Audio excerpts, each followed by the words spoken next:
Hey there, life editors! Welcome to another one of our live stream calls. Yes, we are streaming simultaneously on Facebook, my Facebook Clubhouse group, and on YouTube right now. So, hey, thank you so much for being here.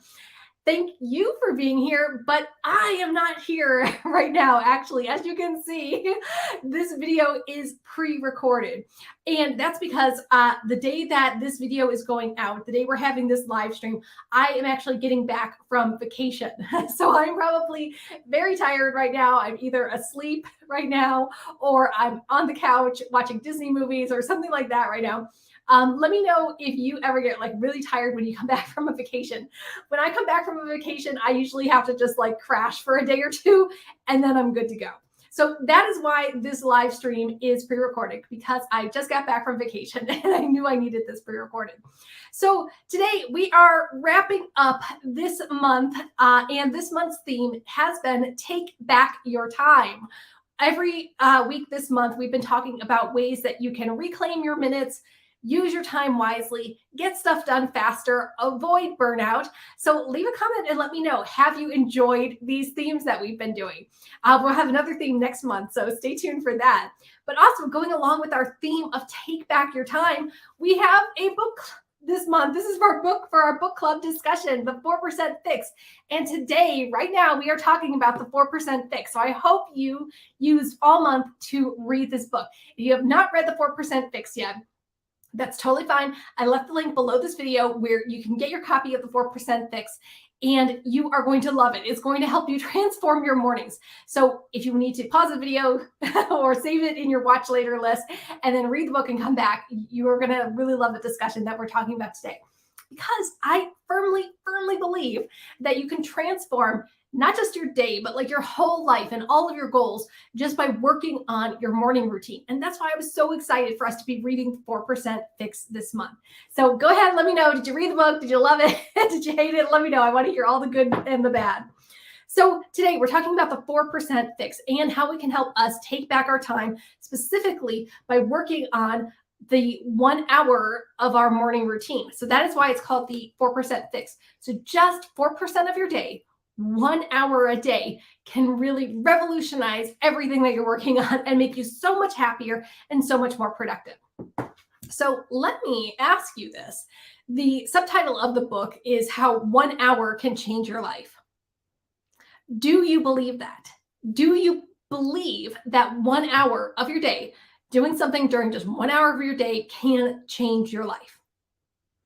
I don't know. I think if you're here, if you're a life editor, you probably do feel that way. You feel like you can learn to use your time wisely, that doing some focused work towards a goal for 1 hour really can transform your life. I definitely believe it. Those of you who have taken my Startup in 60 program, I know you believe this too. My entire Startup in 60 program is all about how you can create a business from scratch, even if you only have 1 hour a day or only 60 seconds per day. Yes, I show you how to start a business from scratch, even if you only have a minute per day. So I firmly believe that 1 hour can transform your entire life, but I also believe 1 minute can transform your life too. So if you are still kind of struggling with, I don't know if I want a morning routine, I don't know if I can find a whole hour, maybe you have a whole bunch of excuses, we're going to go over all of that today as we talk about the 4% Fix. All right, so the 4% Fix is broken up into 4 different parts as you go through how you're going to change your time. So the first part is to own your time. Second part is find your time. Third part is rescue your time. And fourth part is enjoy your time. And we're going to go over each one of those parts. I would like to know, did you read the book all the way through? Or did you skip around to the chapters that just made sense for you or that you could implement in your life immediately? So I know maybe some of you were ready to go into flow state because you do have a pretty good handle on your time. Or maybe some of you wanted to go to the back where they talk about excuses first because you need to get through that first. So leave a comment and let me know. Did you read the book all the way through, or did you just skip around to the parts that were important to you? And even though this video is pre-recorded and I can't see your comments coming up right now because I'm not really here, I'm on the couch somewhere, go ahead and leave a comment anyway, because I will come back to this video and reply to those comments. And I really, really want to hear your thoughts about this book. Okay, so let's dive right into part 1, which is own your time. I want to go to page 4. So those of you who have your books with you, go to page 4. And there was something I wanted to go over. So it says, if I gave you 1 hour a day for something you've always wished to find time for, even if the how details were fuzzy, what would you do with it? So what opportunities are on the other side of your alarm clock, as it says in the book? So what would you do with an extra hour every single day? Again, don't worry about how to find that hour. We're going to get into that. But if you had an extra hour every day, what would you do? And this is something I ask my clients too, because they tell me like, oh, if I had the time, I would start a business. If I had the time, I would spend more time with my kids. If I had the time, I would meal plan and prep or whatever it is that you want to be doing. What would you do with an extra hour every single day? I don't know. I would probably do more self-care for me because I do spend a lot of time every day on my business. But what would you do? I would probably read more because it's one of the things I love to do. But maybe you would connect with someone meaningfully. Maybe you would spend more time with your dog. Maybe you would plan your meals. Maybe you would exercise. Maybe you would come up with a budget and stick to it. Maybe you would start a business from scratch. And you need a lot less time than an hour to start a business from scratch. So let me know. What would you do if you had an extra hour every single day? And then on page 24, they mentioned something I think is pretty shocking, but absolutely true, is that when you find that extra hour every morning to devote to yourself, you will get an extra 15 days a year just by finding that extra hour every day. So you get an extra 15 days in a single year if you wake up 1 hour earlier every day. That is incredible. That is 15 24-hour days. 15 days. So it's not only about finding the time for a morning routine, 1 hour for yourself every morning, but that 1 hour is going to give you back 15 days a year. So think about that. I know people who are writers who say, I never have time to write. But what if you got up a little earlier or you moved a few things around and you found that hour every morning to write? You would write for a full 15 24-hour days in a year. That's a tremendous amount of time. You could absolutely write your book during that time. Or what if you had 15 extra days every year to exercise or to meal plan or to work on your business? Like, what would that do for your business growth? It's a tremendous amount of time, but people don't think about it like that. So leave a comment and let me know, what could you accomplish in an extra 15 days a year? Yeah. All right, moving on. We're still in part 1, but we're going to talk about the P hags or the B hags. So this is on page 60. Let me open this up. Okay, so this was a little weird.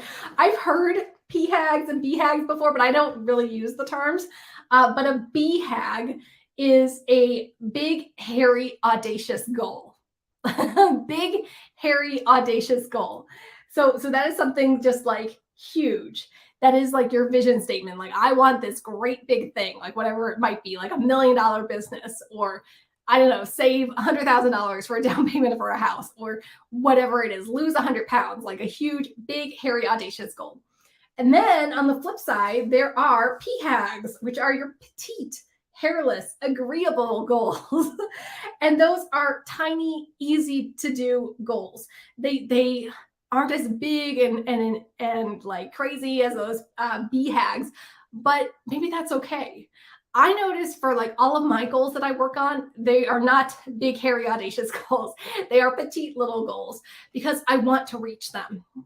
And sometimes if you choose a goal that is so unrealistic or so great big, and you don't see yourself making progress towards it, you're going to kind of shoot yourself in the foot. You're going to self-sabotage yourself.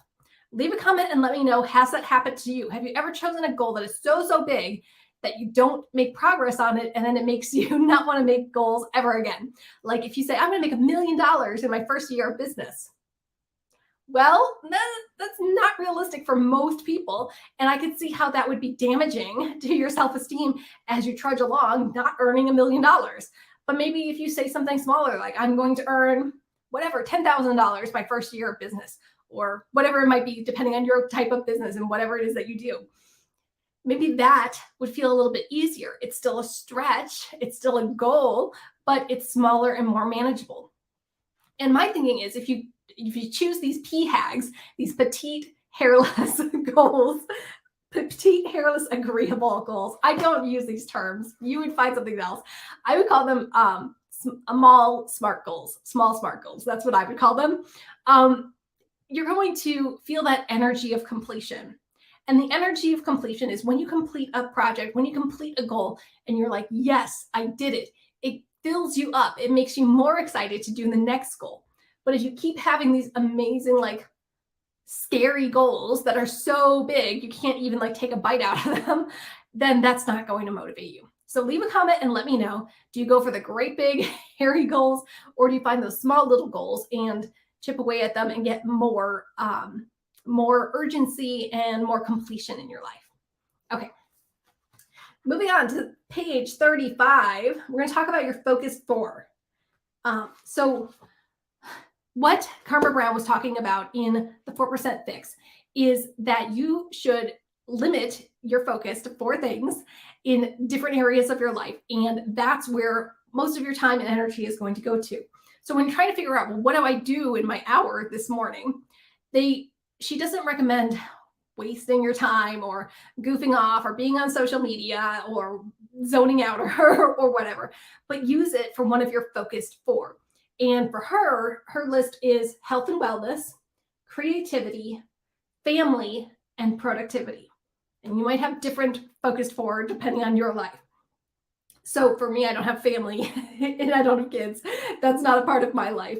And I would add business in here because that's a huge part of my life. So let me know, what are your focused 4 if you do that? I would also say that every day, like she tries to do 1 hour in each of the 4 areas of her life every single day. For me, I only choose 3 priorities a day. And sometimes they correspond to different areas of my life. Sometimes they're all business. Sometimes they're all personal. Sometimes they're all money, like whatever. They're different areas of my life. So I would love to hear, what are your focused 4, if you have 4, or you have other categories or different ones. And how do you choose like what gets your focus every day? Is it one thing in each of those categories? Is it just one category a day? Let me know. Okay, and the last thing I want to talk about from part 1 is on page 73. All right. It says, basically, the secret sauce recipe for optimal performance seems to be short bursts of work with breaks and rests in between. Yes, we just talked about this last week when we were talking about how to add strategic breaks to your day. That if you want optimal performance, optimal productivity, you want to be happier, you want to get more stuff done without burning out, it's short bursts of work and then breaks. Burst of work and then a break. Leave a comment and let me know, is that how you work? Many of you will recognize this as Pomodoro sprints, where you work for 25 minutes and then take a 5-minute break, and then work for 25 minutes and then take a 5-minute break. So having those breaks throughout your day, rather than just one break for lunch, or worse, no breaks across 8 hours of work. So I do this for myself. I take breaks all day long. I don't wait till lunch to take a break. I take breaks in between most of my projects, most of the things that I'm working on, or I might have a client call and then I'm off for a while, or I might send and schedule a big email and then be off for a while. So leave a comment and let me know, do you break up your breaks and have them throughout your day, or do you just have one big break throughout your day? I think if you can, figure out a way to add more breaks throughout your day and see if that increases your workload, increases your productivity. Do you get more done when you take 5 breaks a day as opposed to when you take 1 break a day? Leave a comment and let me know. Even if you're watching this replay, I would love to know, how many breaks do you take during the day? And do you notice your productivity going up when you take more breaks? All right. Moving on to part 2, which is find your time. So I understand the own your time is like figuring out, well, what am I going to work on? What am I doing for this hour? But part two, find your time, is probably the most important part of this book. Because if you can't find your minutes, how are you supposed to work on your big goals? How are you supposed to focus on whatever those categories are in your life if you don't have the time? So I want you to find your time. For those of you who have taken Startup in 60, you know the very first module of Startup in 60 is all about finding your minutes. It's all about finding the time to get through the program. People think, oh, Startup in 60, it's a business course. It's how to run a business. Not really. It's actually a time management course disguised as a business course. I teach you how to take back your time because most of the time we know how to build our business. We know what we want to be doing, or we could just Google whatever we don't know. But it's getting a hold of our time and finding that time every day that is so crucial. So page 80, we're going to talk about something that I talk about so much. You're probably all sick about it. It's about rewards. So Carver Brown says, I assign myself a reward for finishing the task, just like I did for my potty training child. So think about that. What rewards or treats can you give yourself as you're doing your work? You can find your time if you have a reason to find your time. So let's say you're kind of like tired in the morning, or you're not really a morning person, but that's the only time that you can find this extra time. You can't do it at night when you're exhausted. You can't do it during the day because you work, you've got kids or whatever. Let's say if you're going to have an extra hour, a 4% fix every day, you've got to do it in the morning, but you're tired. But what kind of reward can you give yourself to make it a good idea to get up in the morning? Maybe you can have your favorite coffee drink, or maybe you can chat with a friend as you're finishing up your work. Or maybe you can give yourself something at the end of that hour. Like maybe then you can watch one of your favorite shows after you do that hour of concentrated work. Leave a comment and let me know, do you give yourself rewards after completing your morning routine? Or do you give yourself a reward for completing a project? Or do you give yourself a treat just to start your day? Like, I have a morning routine, but I'm not going to do it without my coffee. Let me know. Let me know what works for you. All right, moving on to page 89. We're talking about decision fatigue. Okay. So, all right, one way is to effectively schedule many of your decisions ahead of time and with consistency. So it's meal preparation, paying bills online, signing up for automatic withdrawals, scheduling laundry and dry cleaning, et cetera, et cetera. So when we have too many decisions to make during the day, it drains our energy. So if you have to think about, well, what am I wearing today? What am I eating today? Like, what should I work on this morning? Like, it's too much. And you are going to run out of energy and run out of motivation before you finish your day. So the idea of combating decision fatigue, which we've talked about a bunch before, but combating decision fatigue is to make those decisions ahead of time so that it's not draining your energy in the moment. So planning your outfits. I plan my outfits. Let me know if you plan your outfits too. Or making your meals ahead of time. I do meal planning and prepping. So I'm not like making stuff in the moment. Like I have stuff done and made already when it's time to eat. But other things, you could have like a weekly calendar and plan what you're working on each day, or even within each time block. So you don't lose time wondering like, well, what am I supposed to do today? What's important today?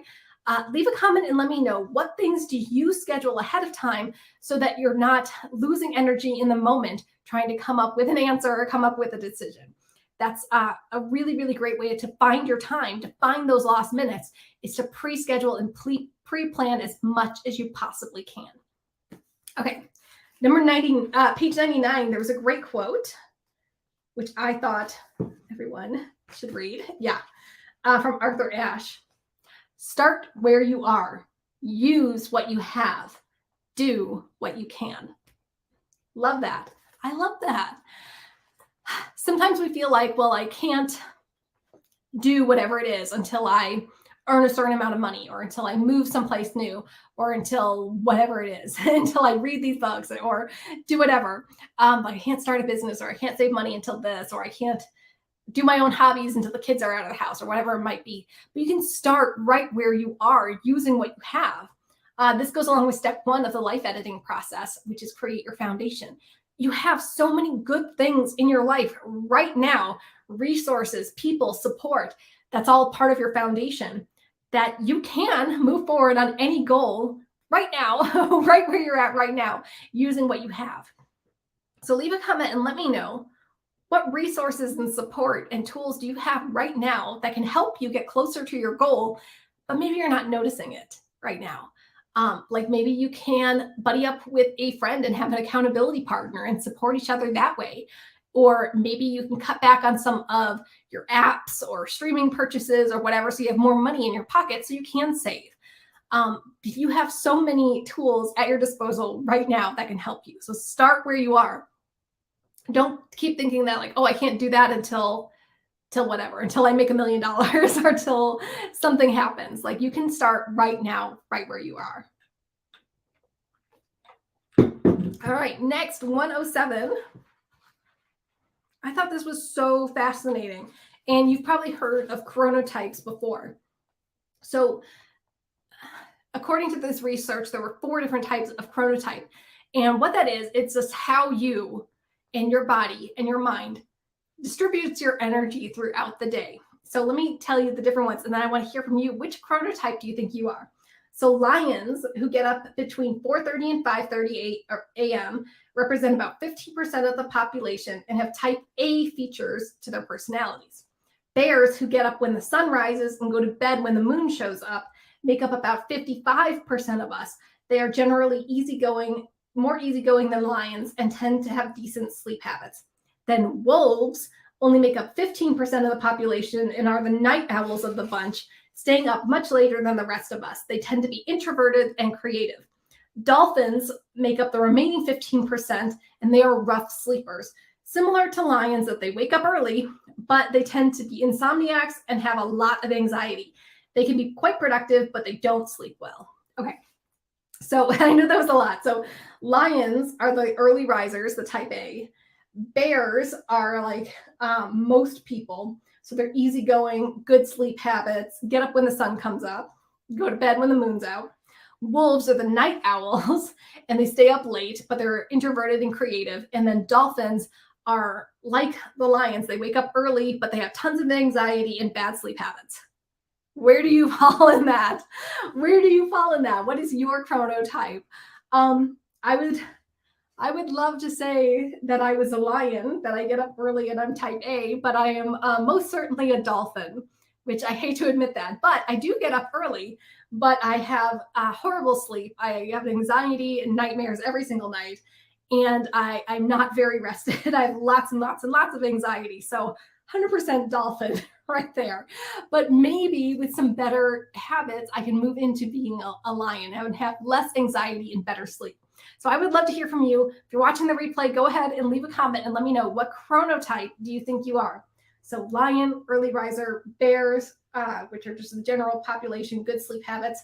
Wolves are the night owls, and dolphins are wake up early risers, but have horrible sleep. So I would love to hear what you think you are, what your chronotype is. And they have good suggestions in this book for how to adapt and make best use of your circadian rhythms and your chronotype so that you can get more stuff done. So for me, because I am an early riser, having a good morning routine, getting my 4% fix every morning totally works for me. But I also need to work on getting better sleep so that when I do wake up early, I'm not totally exhausted. Okay, last bit from part 2 is page 122.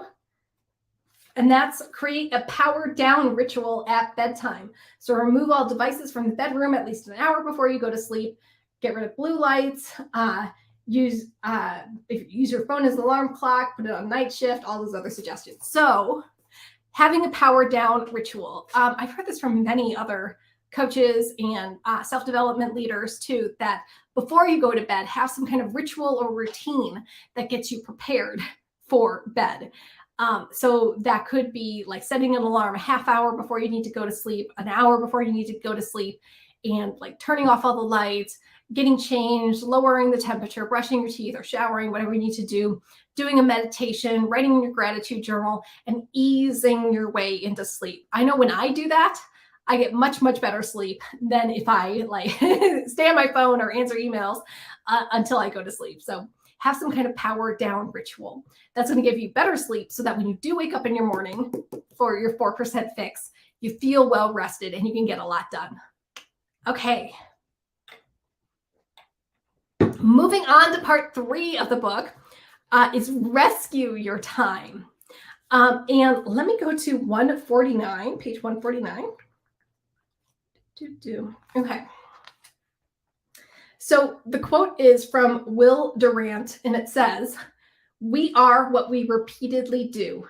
Excellence, therefore, is not an act, but a habit." Yeah.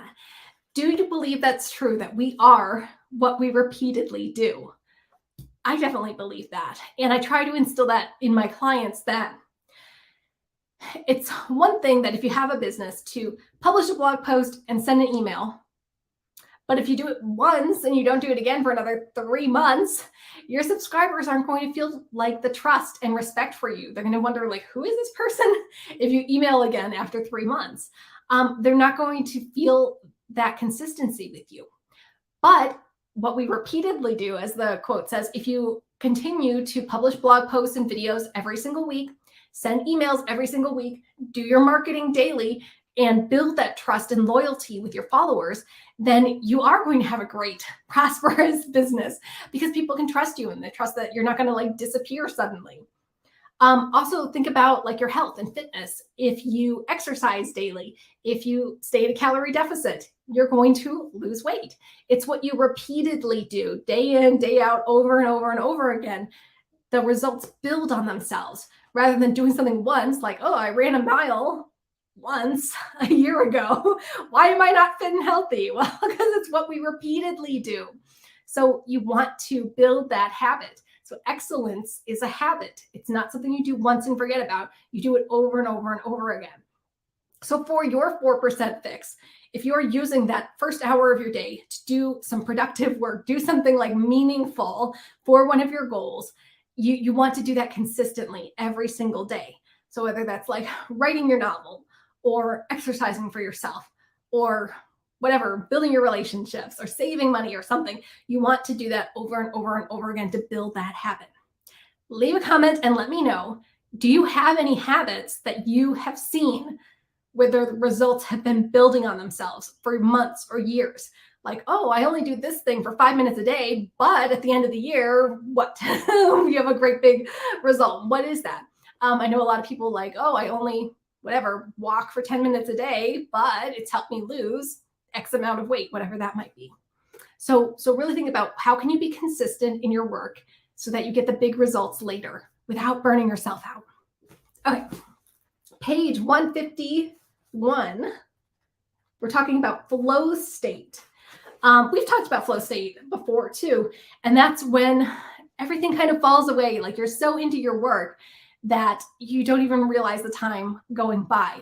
It's just this creative expression, like you're in the zone. For those of you who have seen the movie Soul, I actually have one of the Funko Pops. This is Moonwind from the movie Soul. I love the Pixar movie Soul. It's one of my favorite movies ever. But they talk about getting in the zone and getting into that flow state in your day. So there are 10 conditions of flow state. So it's 1, having clear goals about what you want to achieve. 2, concentration and focus. 3, participating in an intrinsically rewarding activity. So it's got to have meaning to you. Number 4, losing feelings of self-consciousness. Number 5, timelessness, losing track of time passing. That's what most people associate with it. 6, being able to immediately judge your own progress, instant feedback on your performance. Number 7, knowing that your skills align with the goals and tasks. Number 8, feeling control over the situation and the outcome. Number 9, lack of awareness of physical needs. Like, how many of you gotten into flow state, been in there for 2 hours, and then like, oh my gosh, now I got to go pee. Like, really bad. Like you don't get hungry or thirsty or need to go to the bathroom in the flow state. And number 10, complete focus on the activity itself.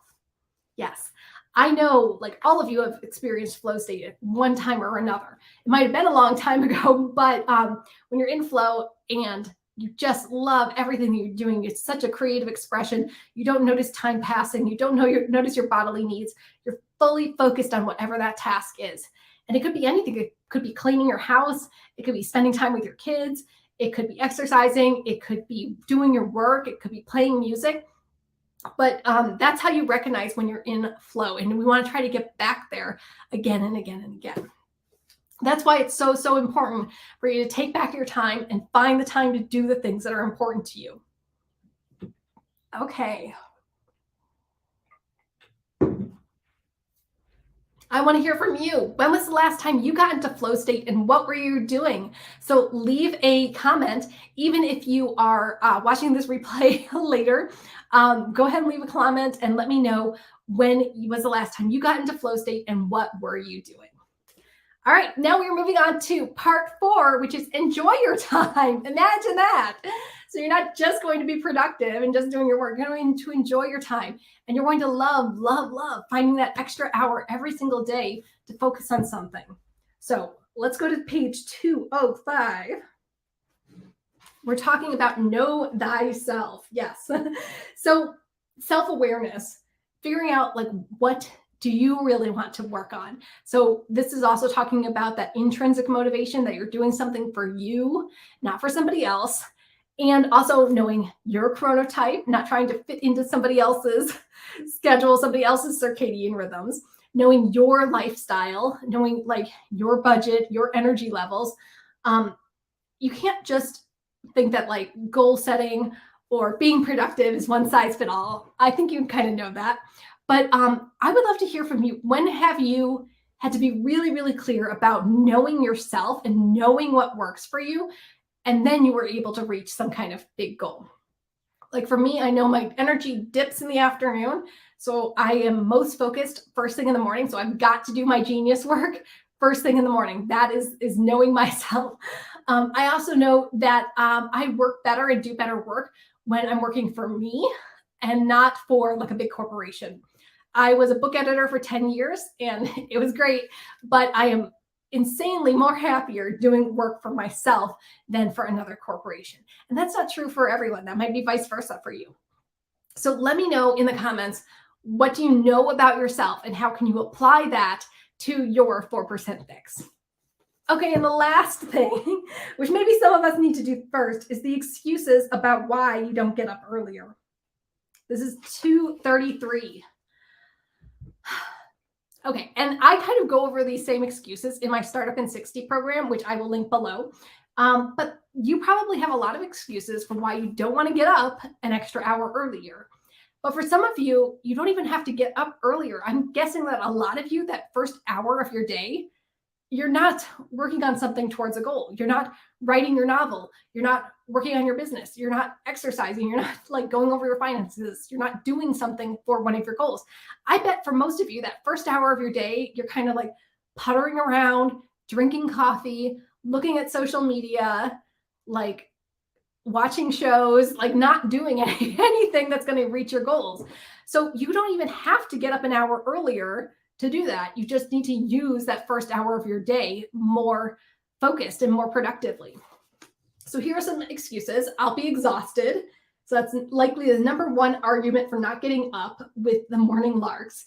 And it may end up being true, especially for the first few mornings, but you already know the solution. Go to bed earlier. Yeah, that's another like truth bomb. I know so many people are like, oh, I can't get up any earlier, but they're staying up until midnight or 1 a.m. And I'm like, you can if you go to bed earlier. Next one, I'll wake up early but make no progress. Yes, that would suck. And yes, you should expect it to happen. While you may view it as losing a precious hour with your comfy mattress, you could flip things around to see it as building a foundation. You are beginning to reshape your morning habits, and it won't all fall into place on day one. That's true. With any good habit, you need to give yourself time for it to cement in your life, for it to firm up. Give yourself time to get used to it. Yeah, the first few mornings might be tough, but give yourself time. Next, I'll get on a roll and then something will put me off course, otherwise known as, is there any point of starting if I can't be sure I'll finish? The answer is always hell yes. Also, things will happen to derail your progress. That's a given. Count on it the way you would the rising and setting sun and get over it. Yes. So there are going to be things that get in your way. You are going to like have obstacles and setbacks. Keep going, plan for them and roll with the punches. That's entirely what we do as life editors.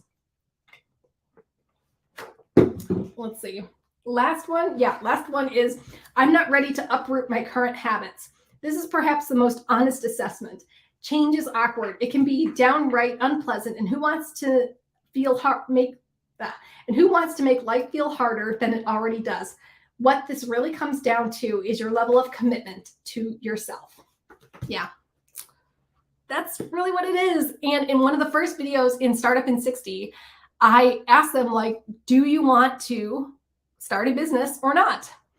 And when you are transforming your mornings, you're using that first hour of your day for one of your goals, you are getting that 4% fix, you have to ask yourself, who are you rebelling against if you're not doing it?